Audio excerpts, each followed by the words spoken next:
My name is Eran Efrati. I'm 28 years old. I'm from Jerusalem, born and raised in Jerusalem. I'm an actually seventh generation in Jerusalem. My grandpa was born in the Old City. He was a fifth generation in Jerusalem. He was born in the middle of the Old City in the Jewish quarter of Jerusalem. His mother died in birth. A Palestinian neighbor took him in and breastfed him. So he was actually a Palestinian Jew. This is how he knew himself. He grew up knowing Arabic before he knew Hebrew. All of his friends were Palestinians and some Jewish people that was there around him. My grandpa, from my father's side, that was born there, passed away 2.5 weeks ago in Jerusalem, in his home. And Maya and me were debating if I should go back to do the Shiva. We in our religion have the 7 days of mourning. And I was talking with my father, asking him if I should go back. And me and Maya talked, and we decided that it's much more important, for me at least, to continue to do this lecture in his memory. Because today, so many people, thank you, so many people today cannot imagine the possibility of Jews and Palestinians living together on the same piece of land. Although my grandpa was the living proof of it already happened a lot before Israel was established. So this is for my grandpa. So, hi. I grew up in Jerusalem in a very Zionist militaristic family. Like most of the families in Jerusalem or in Israel altogether, most of the families are Zionist. I guess you were aware of that, except for maybe the ultra-Orthodox Jews, that they are a very different species than all of us. But we all grew up as Zionists. I grew up knowing that being a Zionist meaning being a Jew. It's the exact same thing. And being anti-Zionist or don't want to be a Zionist meaning being an anti-Semitic. Hating all the Jews. If you're anti-Zionist, you want all the Jews to die. This is how I grew up at home. I grew up in a very militaristic home. My only brother, my older brother, was an officer in a special unit of the paratroopers in Israel. My mother was an officer in the Israeli army, and my father was a very high officer in the Israeli army. And until today, he's the head of investigation of the Jerusalem police. So, yeah. So I'm coming from a good legacy in my family. I grew up in my home in Jerusalem with my grandma and grandpa from my mother's side as well. And they came from Hungary after the Holocaust. And they were the only survivors of their family after the Holocaust. My grandma was an Auschwitz survivor. In a very early age, I grew up understanding that there's something wrong with the world. Because I saw my grandma and how she reacted to things, you know, with a lot of fear, with a lot of paranoia back at home. One of my first childhood memories was waking up in the middle of the night from screaming. My grandma used to wake up screaming in the middle of the night. She had dreams on Auschwitz, on the Holocaust, and all of the house would wake up very terrified. And my mom used to run into my room, me and my brother's room, and will calm us down and will explain to us, you know, why is grandma screaming? What is Auschwitz? What is the Holocaust? Why did they do it to the Jews? And I grew up knowing that I want to be a better human being. I grew up knowing that something so terrible happened, so the next time something like that happens, something terrible in history will happen, I will be there on the right place at the right time. I want to be this kind of man. I grew up starting to want to know everything I can about the Holocaust, so make sure it can never happen again in any way. So I grew up, and except for learning in school about what happened to the Jews, like all of the guys in school, I started to read about the Nazis. How would soldiers would go out in the morning to camps and go back at the afternoon or night to their families, to tuck down their little babies, to kiss their wife. That would drive me crazy. I read Mein Kampf when I was 15 years old. I became very, very much involved in the story of the Holocaust. And in the 11th grade, like most of my friends, like most of the people in Israel, I will find myself in a delegation on my way to Poland. I don't know, you can't see it really well, right? I don't know what you can do about the lights, but this is us in Auschwitz doing a trip of 2 weeks in, oh great, thank you. In all the camps, don't fall asleep. In all the camps in Poland, every school in Israel sent their kids to do that. And after 2 weeks of going from camp to camp, the last camp was Auschwitz. This is Birkenau. And the last camp was Auschwitz. And I'm standing in the same camp that my grandma survived. And in some point, I'm standing in the same hut that my grandma used to sleep in. And exactly in that moment, and it was a very emotional moment for me, I'm getting a letter. The letter was from my grandma. My grandma wrote me a letter, and my mom sneaked into the delegation through my guides. And I'm getting the letter, and the letter says, well, Eran, you're such a sweet boy, and you have such a big heart, and you're so sensitive, but I'm afraid that maybe you're too sensitive. It's very important to know everything you can about the Holocaust, that's for sure. You have to learn about that. But the Holocaust was not your fault. You don't need to take it upon yourself. You don't need to feel that you're a bad person because it happened or the world is a bad place. It's fine. Don't take it upon yourself anymore. I'm worried about you. It was the most sensitive and sweet letter I could get exactly at that moment. And I decided to read it to my friends.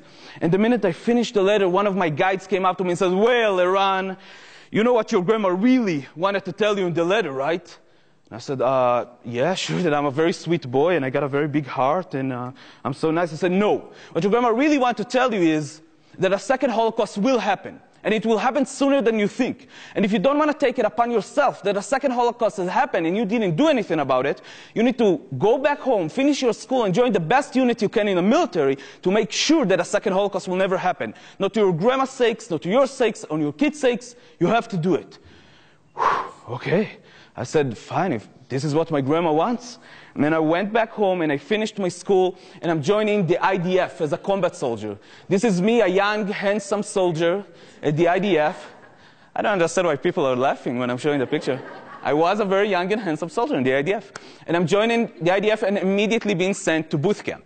And boot camp was basically 7 months of training for a war. For 7 months, every day we were training for a war. A war with Egypt, a war with Syria, with Lebanon, with Iran, for 7 months, every day. But I guess it's a little confusing now because, Israel was not in a war in the last 40 years. Since 1973, Israel did not perform in a war in front of another army, another country, with airplanes, with tanks. We did operations in what we called, occupied land or terrorist group with Hamas in Gaza or with Hezbollah in Lebanon, but we were not performing in a war. But nonetheless, all we did was getting trained for a war. And throughout the 7 months, not once we talked about Palestinians. And when the 7 months was over, I was sent to a very different kind of war. I was sent to Palestine. And I find myself in the biggest Palestinian city in the West Bank, in south of Palestine, called Hebron, or El Halil in Arabic. And I'm standing in a city of 180,000 Palestinians, and right in the heart of the city, in the middle of the city, there's a Jewish settlement. A settlement of 800 settlers, Jewish settlers, and around them there's 500 soldiers, like me, and there's 300 policemen, like my dad at the time. So why do we have to have police and army at the same place? Well, basically because we have two different kind of people. We have Jewish settlers that, although they're outside of the official borders of Israel, they are Israeli citizens. And they're getting all the perks of being an Israeli citizen, like letting the police handle their business, like any one of you. But then just next to them, next house, next door, next street over, there's the Palestinians. And they're, of course, not citizens of any states. And they're under our rule, under our 18, 19, 20 years old military law. And we are controlling their life. And very fast I will understand what my job is in Hebron. My job is to make sure that everybody in the city understands who calling the shots. It's us, the army, and the Jewish settlers around us. And very fast during my job, I noticed something I really find it hard to understand. I had the power to close a complete city down. I would just have to walk down in the street and scream something like curfew. And everybody will close their shops and run to their home. Do you know what curfew is, or what the difference between a curfew and a closure? So you know that closure, for example, is on a city. If the the Israeli army, is performing a closure on a city because there's a Jewish holiday or a Jewish special Shabbat or a special day in Israel, we just do a closure or a curfew. So a closure is on a city, like Gaza or like Ramallah or any other city. You close up the city completely hermetically, and then nobody can go in and out from the city. But a curfew is something a bit different. A curfew is everyone to his home. When I'm screaming curfew, everybody runs to their home and closing their door until a second notice. Meaning if right now the Israeli army will step outside and scream curfew, and we are all here right now, make yourself comfortable because we're stuck together. And it already in the past was, a few days or a few hours or a week or a few months of curfew happening. And very fast in my service, I would start doing curfews. And one Shabbat, I had a weekend, it was a special weekend in the Jewish Bible, in the Jewish tradition. It's the piece of the Bible when Abraham is buying the patriot tombs in Hebron. So it's a special holiday for the Jewish settlers in Hebron, and there's thousands of settlers from all over the West Bank coming to Hebron to do this weekend, and there's a lot of Israelis, thousands of Israelis coming from Israel to Hebron to doing this weekend. It's a very special weekend, and of course, all the 180,000 Palestinians of the city have to go to curfew. So we're calling the curfew, and then we're getting a backup for that weekend alone of another unit. It's a special unit that specializes in terrorism. And in this unit, I have a very good friend from back home.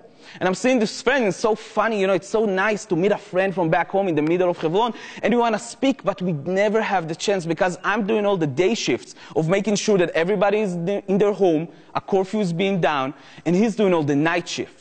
So we're just missing each other every time. And the last night of the weekend, I'm telling him, okay, tonight when I'm coming back, we're going to sit for like 5 minutes, do a cigarette, a coffee, and you just tell me what's going on at home, what's going on with your girlfriend, saying, okay, we promise. And I'm coming back from the day shift, and he's just about to leave to the night shift, and we don't have any time again. So we're saying, okay, in the morning, and my friend is going to the night shift, and I'm going to sleep.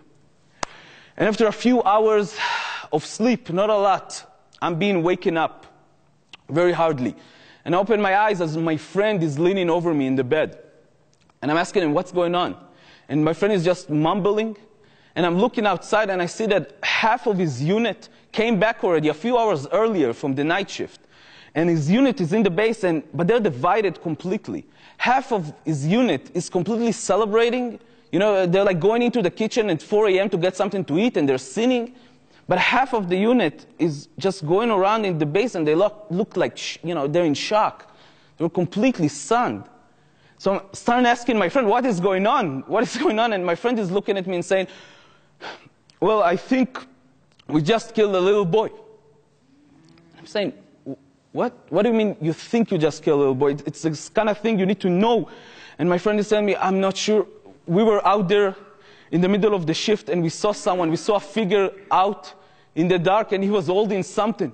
And so we just start screaming at him, curfew, and one of the guys just started shooting, so all of us just start shooting. And he just fell. And we walked beside him and we noticed he's very small. So we just came back to the base. I had no idea what do I supposed to do with this information. I was 19, I was a few months in Hebron, and I didn't know the answer. So the best thing I could say at that moment was, okay, let's get some sleep. I will wake up with you early in the morning, and we can go together to that house, and we'll see what happened, and maybe we can apologize. And I was a very naive young soldier, because a few hours later, very early, before we had a chance to wake up, our officers came into the room and wake all the base up. All the base should be on their feet with their uniform and helmet and grenades and ammunition and M16, getting ready to go out for a mission. Nobody knows what's going on, but the two units is getting up and getting ready and leaving the base and start marching with first light in Hebron into the Abu Snena neighborhood of Hebron. And my friend who is in the other unit is looking at me and saying, this is the neighborhood we were last night. And I'm telling him, great, the minute we'll finish the mission, I'm going with you to that house, I promise. And we're going into the neighborhood and we're going into a street. And my friend is looking at me and saying, this is the street when we were last night. And we're going down the street and we're just stopping in front of a house. And we're getting orders to surround the house. And my friend is looking at me and saying, this is the house we were last night. And we're just standing there around the house for 20 minutes to understand what's going on. And after 20 minutes, we understand there's a funeral of a little boy supposed to come out from the house to the cemetery in Abu Snena neighborhood. But there's a curfew. There's a Jewish holiday. Nobody can leave their house. So our mission is to make sure that the funeral cannot go out of the house to the cemetery. And we're just standing there for minutes and minutes on until the father of the little kid is going outside of his house and starts screaming at us. And he's screaming at us. In some point, he's pushing one of the officers away. And that really is something you cannot do in Palestine. You cannot push an officer away. So we just did what we do with everyone who's doing something he doesn't supposed to do in Palestine.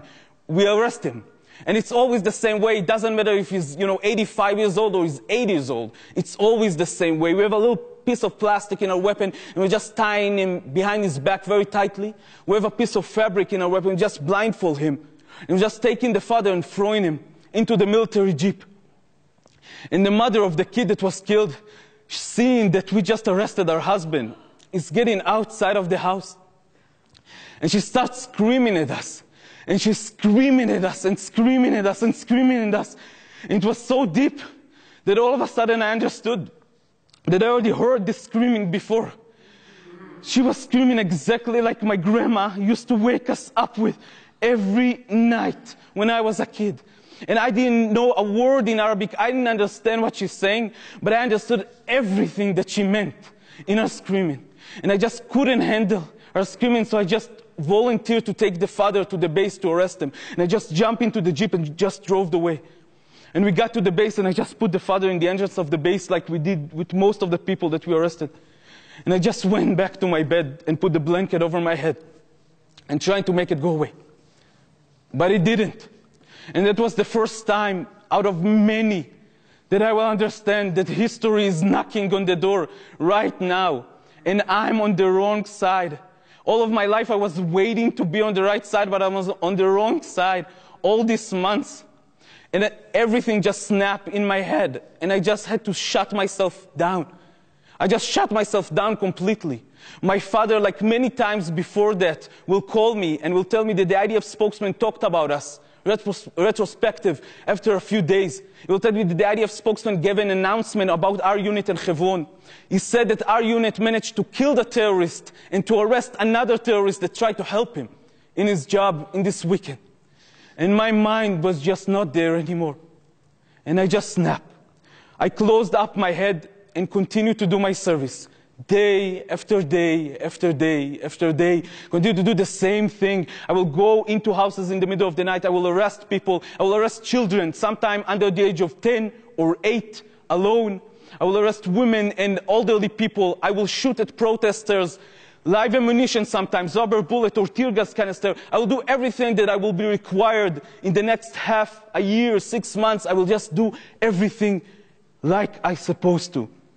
But when I'm starting to come home during the weekends, I understand that I cannot go back to be the same person I was.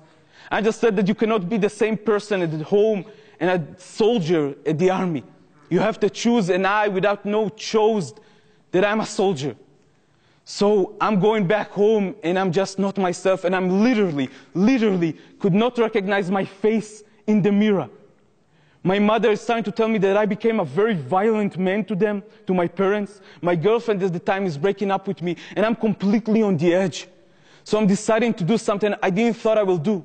I'm taking my phone and I'm calling an old friend from back home. And we don't really like him because he's kind of a lefty friend. He's the leftiest friend of the group, and he's coming from a lefty family, so nobody really liked this guy. But I'm giving him a call. You know, and the only reason I really have his number is because he's like really good at basketball, so we keep in touch. So I'm calling my friend and I'm telling him, man, you have to understand what I'm going through. I have to tell you. You're the only one who can listen to me. You're the only one I can think about calling. And my friend said, whoa, wait, Eran, what's going on? And I'm telling him, I have to tell you what I saw. And he's saying, okay, go. And I'm just starting telling him this story and many else worse sometimes stories about the last 6 months of myself. I'm telling him story by story by story. And at some point, my friend is telling me, whoa, Eran, okay, stop. Okay, listen, if you're really in such a bad shape, if you're really on the edge, if you really understand what's going down there, would you consider coming with me next Friday when you're leaving the base to a protest with anarchists against the wall in the village of Berlin? And I'm saying, whoa. Anarchists against the wall? Are you crazy? Anarchists, Mohawk earrings, I don't know what anarchists are. It's crazy. People, no way, I am out. I'm not going there. And he's saying, Eran, what do you got to lose? And I understand that I really don't have anything to lose at that moment. So I'm saying yes. And the next Friday I'm leaving the base. Instead of going back to Jerusalem, I'm going to Tel Aviv. I'm putting my uniform in my civilian bag. I'm putting civilian clothes on me. And I find myself on a bus of anarchists against the wall to the village of Berlin. The village of Belin is a small village in the middle of Palestine that the separation barrier, the separation wall is cutting the village in the middle, taking half of the land and half of the olive grove to the other side of the wall, just ruining their work and life of decades and just taking it to the other side of the wall. And since 2004, I think, the people of Belin, it's exactly 9 years. It was this Friday, the last Friday was exactly 9 years to the protest. Every Friday, non-violent protest, marches against the wall, against the soldier, against the occupation, marching to the wall, screaming to the soldier, leave our land, take with you your checkpoints, take with you your wall, and they're marching. And I'm getting into Belin, and I am scared shitless. I am so scared. I was never on a Palestinian ground, surrounded by Palestinians, without my M16, my 2 hand grenades, my 6 packs of ammunition, and my backup. Never. Everybody is talking in Arabic around me, and the only words I knew in Arabic was strip down and give me your ID. So I couldn't say that. So I was really stuck in the middle of the village, very much afraid. And then the marching was starting. And back then it was still a fence. Today is a 20-foot concrete wall. And they're starting to march into the fence. And there's some drummers, and there's some singing and some signs. And we're just marching. And I'm marching with them, and I'm so scared. And then in the corner of my eye, I see a few young men rising up and throwing some stones in the direction of the fence. And then immediately, 360 around us, we're surrounded by military army units. All around us, the Israeli army is popping up and just starts shooting, without saying a word. Just start shooting into our body. And they're shooting rubber bullets. And I don't know if you ever know that, but rubber bullets are not rubber bullets. They're steel bullets with a little rubber around them. I didn't know that. And they're shooting rubber bullets into our body. They're shooting tear gas canisters into our body. And I was never shot at before. I shot at people before, but nobody ever shot at me. And I was so afraid that the only thing I could think about saying was just, stop shooting, stop shooting. I'm an Israeli soldier. I'm an Israeli soldier. Stop shooting. And then one of the anarchist guys looking at me like this, saying, I'm an Israeli soldier too! You can stop shooting! And then a bunch of Palestinians are coming and saying, we are all Israeli soldiers! You can stop shooting!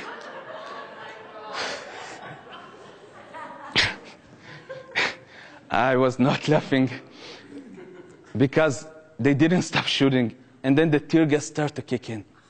And I don't know if you ever got tear gas. We tried it a little bit in boot camp, but it was nothing like that day in Belin.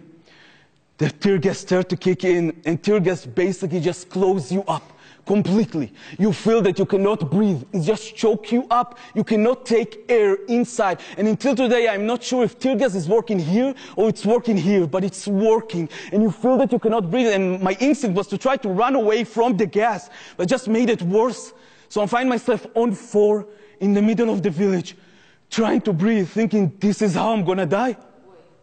And after a few moments, a few young Palestinian men just ran across from me, and one of them saw me, came back, he just grabbed me with him, and ran with me into his home, in the village. He sat me down in his home, he gave me some onion, apparently it's very good for that, and some alcohol pads, until I could feel that I breathe again.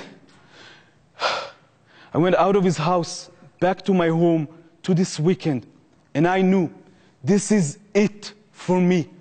I will never go back to do the same things again, ever. But then Sunday came, and I'm taking up my uniform, and I'm taking my gun, and I'm going back to Hebron. Because this is the only reality we know to be true in Israel. I didn't have any friends who didn't serve at this time. I didn't have any family member I can tell that I don't want to go back. So I'm going back, but this time I'm promising myself things will be different.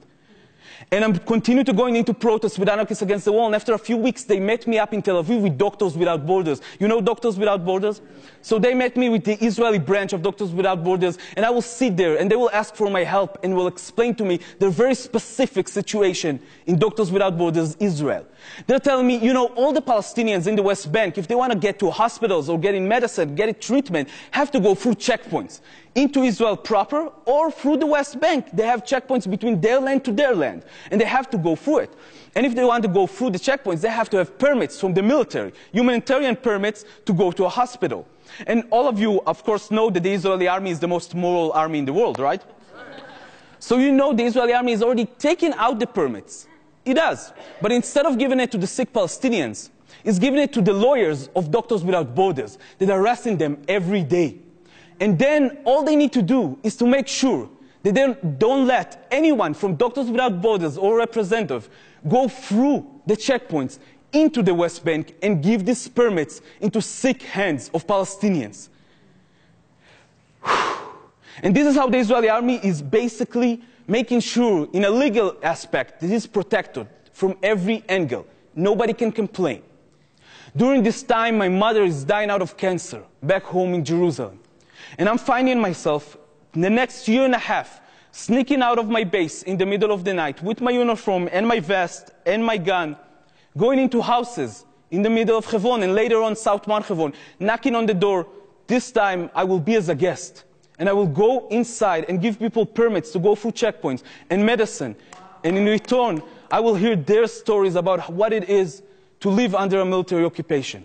And during this time, I meet countless women with breast cancer in Palestine.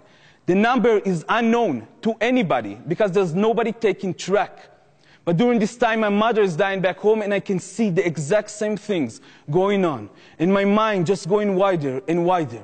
During this time, I'm hearing about a little group called Breaking the Silence, a young group of veteran soldiers, combat soldiers, that collecting testimonies from other soldiers across the West Bank and publish it into the Israeli public and international people. What is the truth inside these occupied territories? And I decided I want to tell my story, my mother's story, this woman's story. And I'm starting to give them stories from inside the army. And the day I released from the army, I joined Breaking the Silence.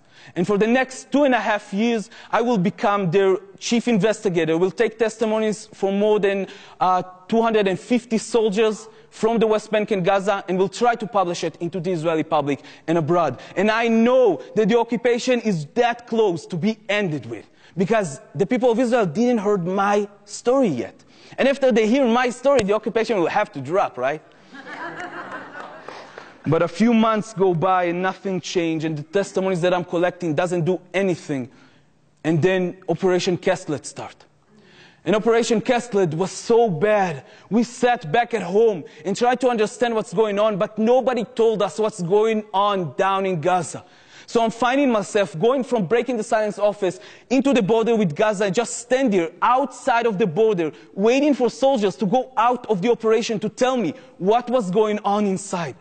And after 3 weeks, soldiers are starting to come out from Gaza. And some of them, not all of them, but some of them will pass through me and will tell me their stories. And they were very, very confused. A lot of people think they were very mad or very happy in Operation Kesslet, but they weren't. They were very confused. Because those soldiers was training for years and months to be handling a war. And they got their war when they got to Gaza. They saw tank shells just bombing everything in sight for them. They saw Air Force, the Israeli Air Force, just dropping ton bombs on civilians, clearing the path for them to go in. They saw white phosphorus falling from the sky, burning everything it touches along the way. But until it was their time to go by foot into Gaza, there was no enemy left. Just hundreds of dead bodies around them every day of the operation. And they came out very confused. And in the next 3 months, I will collect testimonies from everyone that serve inside Gaza during this time.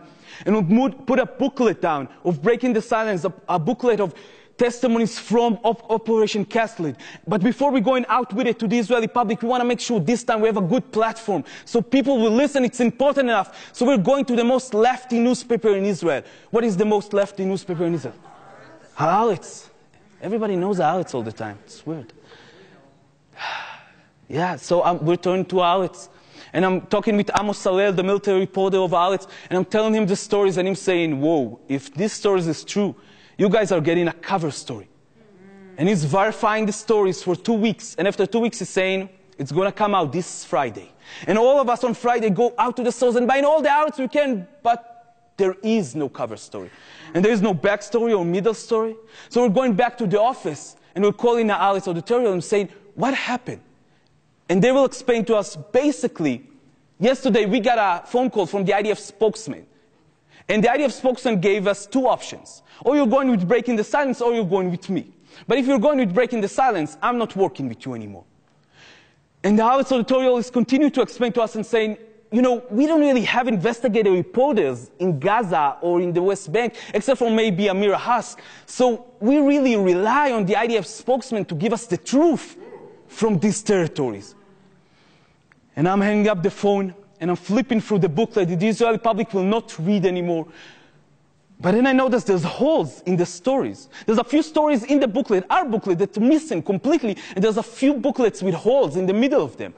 So I'm going to my boss at the time, to Yehuda, and I'm saying, what is going on? There's holes in the story. And he's saying, oh, that's fine, that's fine. This is only what the IDF censorship took down. And I'm saying, what? I'm saying, oh, come on, Eran, don't be naive.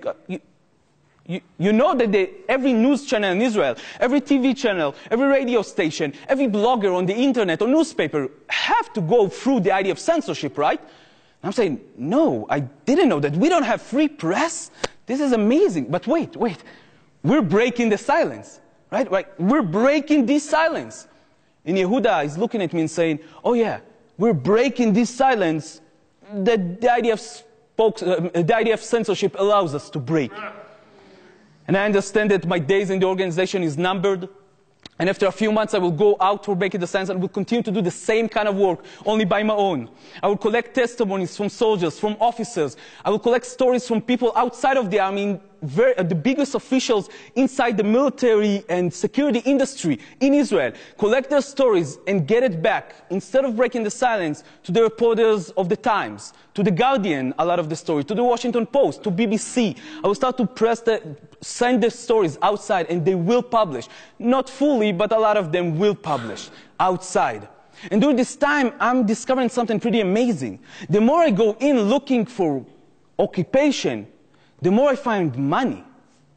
And I don't understand, so I'm going deeper and deeper. And then in 2010, I'm getting into a very interesting story about how the Israeli government and the Israeli army was selling a new tear gas canister into the government of police, the police and government of the Singapore people. They're selling tear gas canister to fight their protest in their country. And during this time, I'm looking and I'm saying, Israel is selling tear gas canister? So I'm going into the website of the Minister of Security in Israel, and I find out they're saying that Israel just concluded a deal with the Singapore government of selling the best tear gas canister ever produced and tried by the Israeli army. And it mentioned there a few lines later that this tear gas canister was proven to be the most deadliest ever. And I'm going back and I'm saying, wait, try the tear gas canister. Who would be agreed to be tried? And then I understand. They're trying the weapons every day. Not in labs, down there on the field. They're trying their weapons. I was trying their weapons in Bil'in, in Yalin, in Kfar Kadum, in Abi Salah, in Bethlehem, in Hebron. El Halil, South Mount Hebron, in East Jerusalem. We're trying the weapons every day, and then we're selling it outside. And I couldn't believe the things that I'm seeing, so I'm going deeper and deeper. And then I realized that, you remember this guy, the young guys that threw stones in the beginning of the protest? They were not Palestinians. They were actually an undercover unit of the Israeli army, looking like me, Arab Jews, disguising as Palestinian inside these villages, starting a riot, starting something, so the Israeli army will have a good excuse to start shooting the place up and testing the weapons. And the more I go, the more I can understand, is this for real? How long is it going through? How much money are we making? And I'm going in, and then I discovered in the last 40 years, and this is a very, very partial list, this is the dictatorships and regime that the Israeli government and the Israeli army is trading weapons with, trading knowledge with, trading technology, or training their soldier by themselves in those countries. In the last 40 years, we were involved in the worst dictatorships and regimes in the world. And we were making a killing out of it, literally. We're making so much money out of it. And then I understand. This is not an occupation. It's a laboratory. Sometimes as a soldier, I would infuse poison to Palestinians. Sometimes as a protester, I will run away with Palestinians and be in a lab rat. But all this time, we're trying weapons out and selling them out there. In the source of everything, it's not a religion, It's not the land. There's a lot of money. And I understand that I'm standing in the wrong place. And I'm moving to New York City from Jerusalem. It's a big change. And I'm standing in New York City. In the last 3 years, I'm researching the relationship between our army and your army. Our government and your government. And all the money that flows in the middle. Now I'm going to do a cut just for a second and do a different ending than usual. We're doing it in the last few last lectures. And I want to try it now. 2.5 months ago, we were on the Maryland highway on our way to do this kind of lectures in Washington, D.C. And we were on our way, we crashed our car in the middle of the Maryland highway. When we were stuck in the middle of the highway, people were driving next to us, and we did something we don't really like to do. We called the police. And the police came very fast, very efficient. The Maryland officer police came and took us out of the highway. Tall car came and took my and another friend with our car to the lot. And I got a ride-along with the Maryland officer police. And for 10 minutes, we're driving silently, and I have no idea it's going to change my life, this ride. And we're driving quietly, and then the guy is looking at me, the officer of the Maryland police is looking at me and saying, "So, where are you from?" And I'm saying, "Oh, I'm from Israel. I'm from Israel." And the officer is saying, "Oh, man, you guys are badasses. You know how to silence the one that opposes you. You know how to calm them down. Nobody disobey you. You guys are the best." And I'm saying, whoa, whoa, whoa. I don't think you really know a lot about the Israeli army, so, never mind. He's saying, "Oh, no. I just came back from there." I'm saying, "What, as a tourist?" I'm saying, "No, with the Maryland police. We just came back from training with your military and your police." I'm saying, "What?" I'm saying, "Oh yeah, all of our police here in the U.S. is going to a few weeks to Israel and trained with your army and your police." And I'm starting investigating more and more, getting more information out there. And then before I leave the house, before I leave the car, his car to the lot, I'm thinking, is there a chance Shlomo Efrati, my father, the head of investigation of the Jerusalem police? And the guy takes out his cell phone and flipping pictures. And he got a picture hugged with my dad in the middle of the night in Washington, D.C. And I'm just blown away. I'm going out of the car and I'm calling my dad in Jerusalem. And I'm saying, "Dad, what the hell?" And my dad is telling me, "Oh, come on, Erani, don't be naive. NYPD got an office in Tel Aviv, right? We got an office in New York, right? Come on, we're working together to protect you." And then I understand. It wasn't the first time, but that was my closure.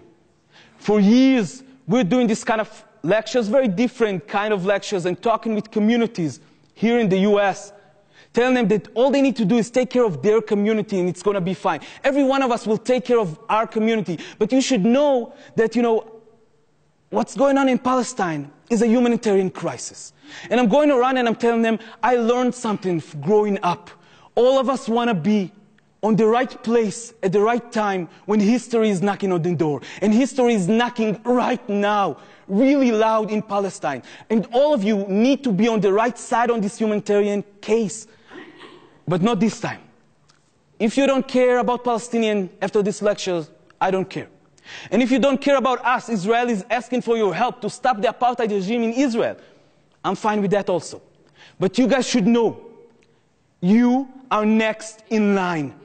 The next one who will die from a tear gas canister into his chest will be in Zuccotti Park, will be in Denver, will be in Oakland, in San Francisco. It is happening here already. It's happening to different people, to people of color, to immigrants in this country. It's already happening. You guys are next in line.